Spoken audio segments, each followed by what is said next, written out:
کہ مذہبی کتاب بدلنے کے باوجود سب مذہبی کتاب میں لکھا ہے کہ آخری پیغمبر آنے والے ہیں. اس آخری پیغمبر کا نام ہے محمد صلی اللہ علیہ وسلم. آپ ہندو مذہب سے تعلق رکھتے؟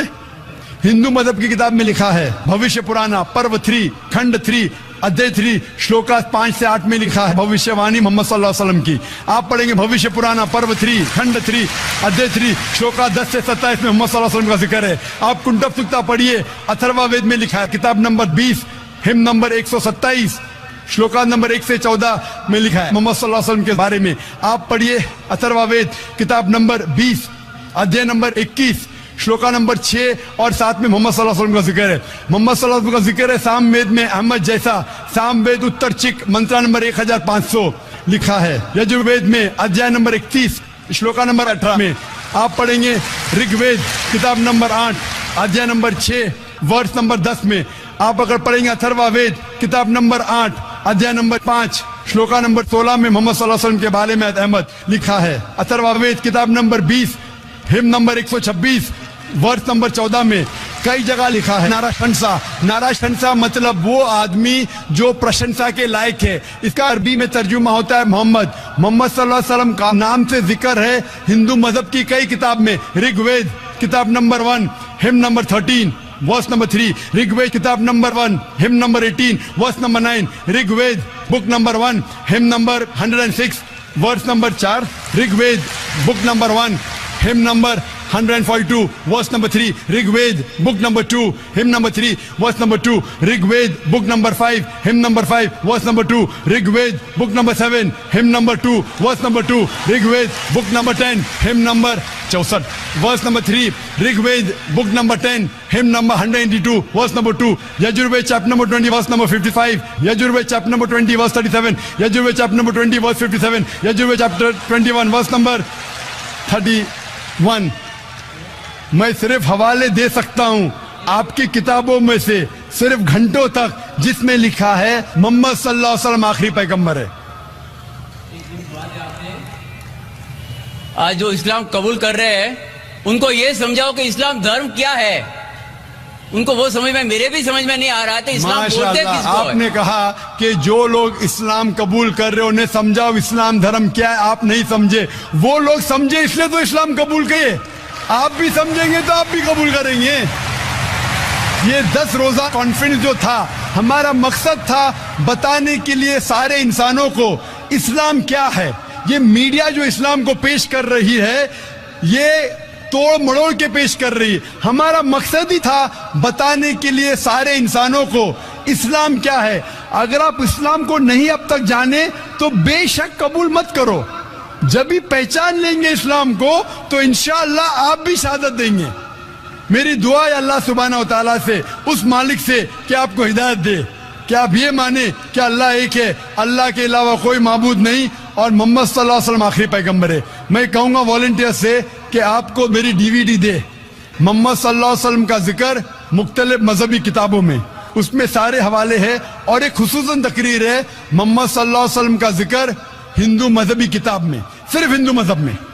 آپ اس کو دیکھو اور انشاءاللہ آپ اس بات کو تسلیم کریں گے آج نہیں تو کل کہ اللہ ایک ہے, اس کے علاوہ کوئی معبود نہیں اور محمد صلی اللہ علیہ وسلم آخری پیغمبر ہے. ہوپ دان سے کوشچن. مائک نمبر 3 میں کوئی خاتون تو سوال کریں. مائک نمبر 3 سے. یہاں پہ 5 بہنیں ہیں جن کو شہادہ لینا ہے, اگر آپ 5 کا ساتھ میں کرا دیں.